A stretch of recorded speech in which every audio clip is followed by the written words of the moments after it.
is Gail Decrian. I'm a Superior Court judge for the County of San Francisco, State of California. And I've been a judge since 2003.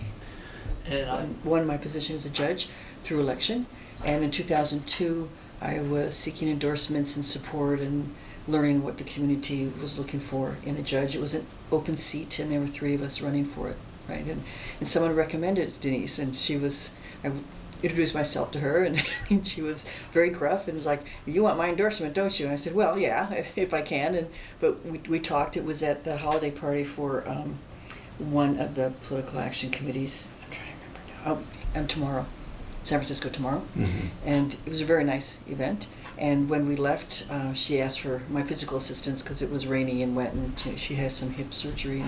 And we got to be friends. And every December, I have a tamale party. I make tamales at my house, invite everybody to come help make them and eat them.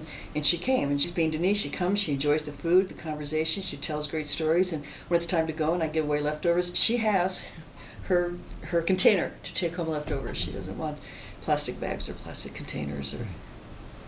Well, were you surprised to hear that she'd been given the award, selected as Labor Woman of the Year by the San Francisco Living Wage Coalition? I have to say, I'm not particularly surprised. I'm very, very happy for her, but she totally deserves it. And that's why I'm not surprised, is that she has done so much for this community. She's done a lot for San Francisco, and a lot for the gay lesbian community, a lot for all of us. And so I wasn't surprised that she won this.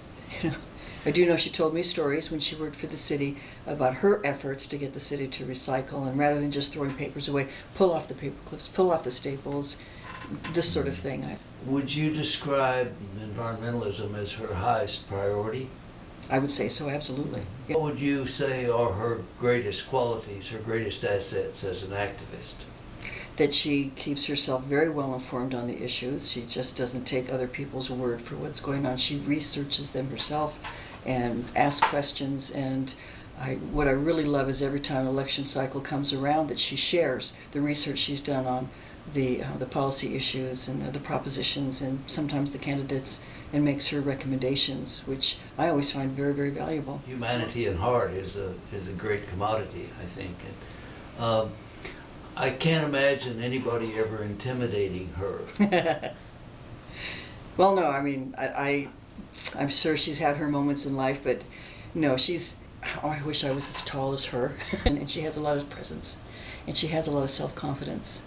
And, and she's open-minded. I mean, if she believes something and someone brings her a different side of it, she'll listen to it. She won't just say, "Oh, you're wrong," and get out of my life. So, and I like that. You can actually have a dialogue with her. Is there anything else that you can think of that you'd like to say about her what she's accomplished as one human being? She's kind of an Eye of Stone type, if you know, the great journalist of who's long gone, but he was one of the most influential people in this country with a simple newsletter that he put out. Mm-hmm. And I see her voice is comparable to his in some ways. Oh, I would agree with that. Yeah, she is. She's a giant. I should say giantess. In the San Francisco political society, and especially on the left. So articulate, and she writes so well, and she doesn't. She's not aggressive with people. I mean, she's tall and she's strong, but she gets her point across without belittling people and making you feel small. So you can hear her. Is there anything any personal message you would like to address? Denise, congratulations. I am so proud of you and so proud to be your friend. Denise taught us how to take an 8.5 by 11, write on it both sides, and cut it into 4. So we'd have 4 different, and in some cases more, little pieces of paper to distribute. And the easiest place to distribute was where people were getting on Muni. Mm-hmm. So we would go downtown where a lot of people would gather to get on Muni to go home, and we'd leaflet down there. And Denise would write much of the material in the leaflets? Or we would write much of the material. We wrote collectively, but she would always take out words to make it more succinct. She's a great editor. And she's also very clever in thinking about how to do things with no money and with no waste. And as a writer yourself, I'm sure you appreciated her writing and editing skills. And her Composing. ability to go to the heart of the action and explain to people. I perceive her to be a very outspoken, assertive person, and who practices ultimate democracy in realizing that a person's logic is always more important than his or her rank. And if you have a good argument, you present it without being intimidated by people across the way who have more power maybe than you do. When she went into working for the city, she felt that everybody counted who was working there. And what did she do for the city? She had various roles. She Okay. worked for, I think her last job was working for public health in the city. But she viewed everybody as contributing to a common effort. And she insisted that the city, within each office, not waste money and count the pencils and count the paper and be effective. She really believes that in being an environmentalist, you start with yourself, and you yourself have a responsibility, and that is in regard to whether you use paper napkins or cloth napkins, and she was the first person I ever knew that would take her little boxes to a restaurant and take the leftovers home in her own little container. She's like that. If she believes in something, she's going to start doing that activity herself and then spread the word around. And just by her example, people join in. People on the left and activists don't always practice what we preach, and I think she's very good at reminding people that if we preach something, we definitely should practice it. I think she wrote the book to that. She believes that anything you want to change, it has to start with you. You first take the action yourself, and then you ask others to do it. What do you think she takes most pride in having done in all of her many years of activism in this city? I think that she takes the most pride in being a personal person, being very personable and very outgoing and very friendly, and not afraid of saying what she thinks you should do. Were you surprised when you heard that the San Francisco Living Wage Coalition had chosen her to receive the Labor Woman of the Year award? I was surprised, but I wasn't surprised. Denise has had so much influence in almost every democratic organization in town that it's not surprising that she should win this award. Okay, would you like to extend a personal message to Denise? Denise, I love you. I've always loved you. You've always been very close to me and in my heart daily. My name is Francisco Javier Herrera, and I'm a cultural worker. That means I combine the arts, in my case is singing, songwriting, performing, with mental health and pastoral work. I find that music is an essential to building trust. How did you evolve from seminarian to political activist? Well, I think they both grew up together, and so seeing my parents being very active in our local community in Calexico, California. And your father was a unionist, wasn't he? Yeah, he was responsible, along with other folks, to bring the California School Employees Association in Calexico, which made the maintenance workers, maintenance workers and other school workers go from the worst paid in the whole state of California to the third best paid. And I saw that take effect 40 years later when my father had developed dementia and my mother Alzheimer's, and the Cadillac program, the benefits program that they fought for or organized for really in the 70s came into effect at that moment to really provide for a quality of life, respect of their dignity as elderly people. All those good efforts came home to roost.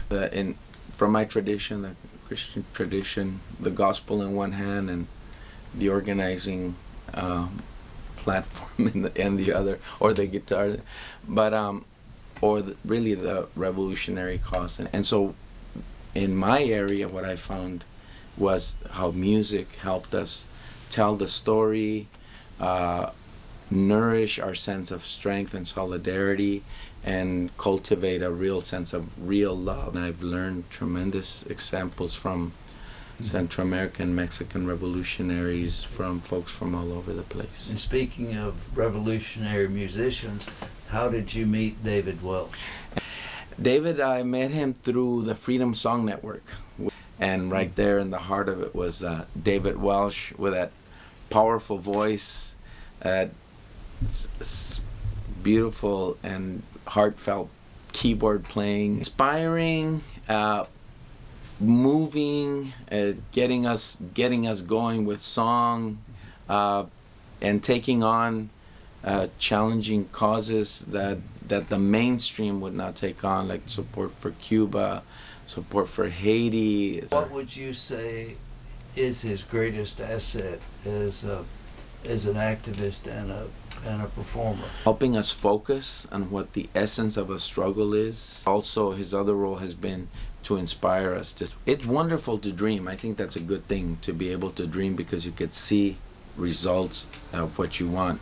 But David actually understands the science of social change, understands Marxist analysis, and understands common folks analysis, and he knows how to take dense and complicated terminology and bring it down to the kitchen table. Or incident that you recall that illustrates what a great, talented intellectual and performer of the people. Yeah, no, there's a lot.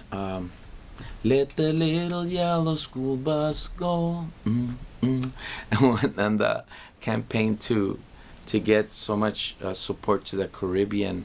I really was very moved by David's focus on getting support and getting people to understand what's really been happening, and the effort of Haitians, the first democracy in this continent, to teach us. People. Yeah. And the support, the effort for Haitians to teach us, not for us to go and help the little old Haitians. No, the effort of Haitians to teach us, the addict nation, the drunk uncle that we, the United States, have become in the world, in the human family, to teach us what democracy is about. David, well, we've been with you, and we've been learning from you and inspired from you. We continue to be with you, and we continue to learn from you.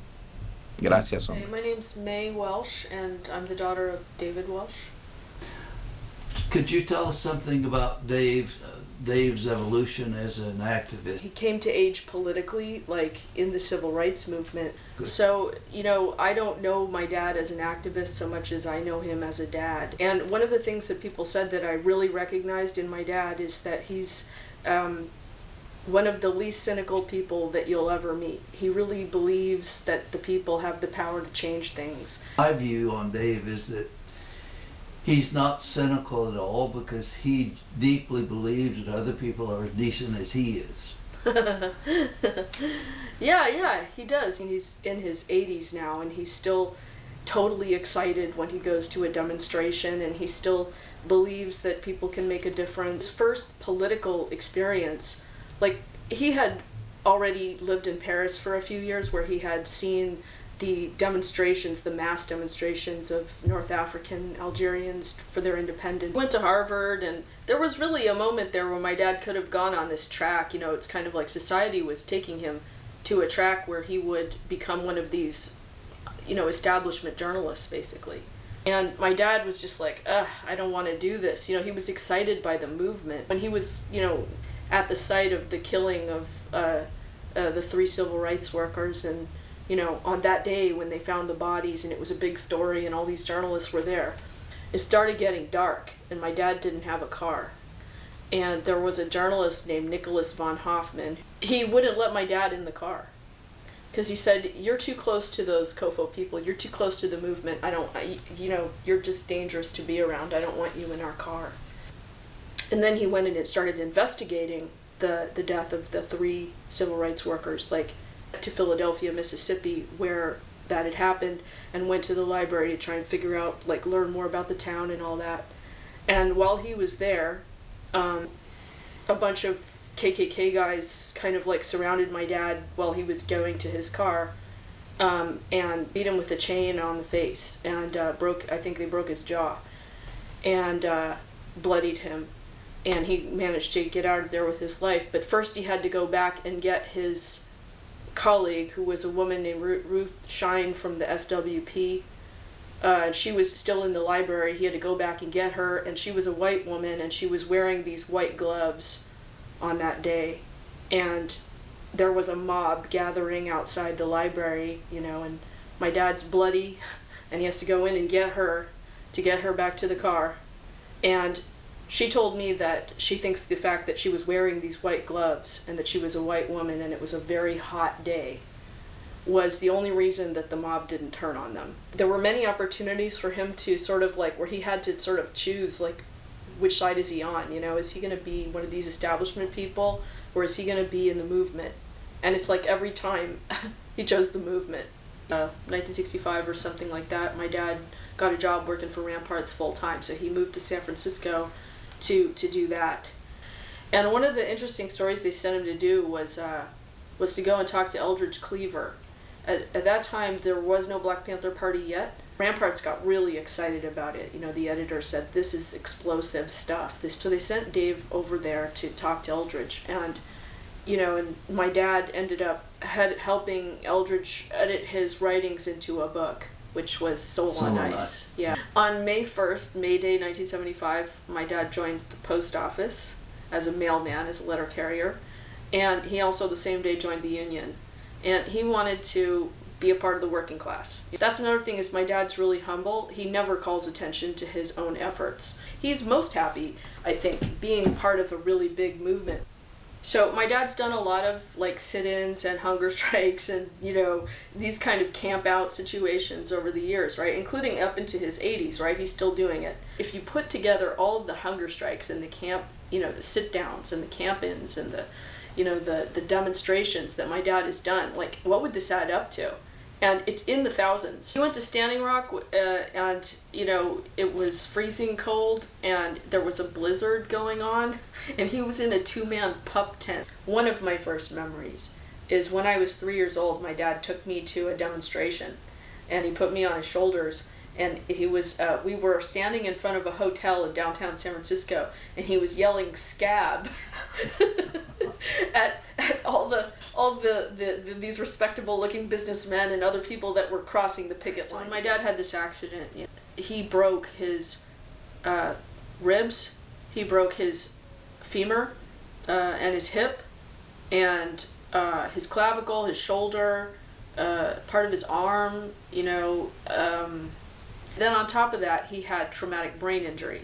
When I visited him, which was only maybe 12 hours or 10 hours or something after the actual accident, he wasn't unconscious, but he was incoherent and unable to make a sentence. I didn't think he was going to die, but we were really concerned that he might not, come back as Dave.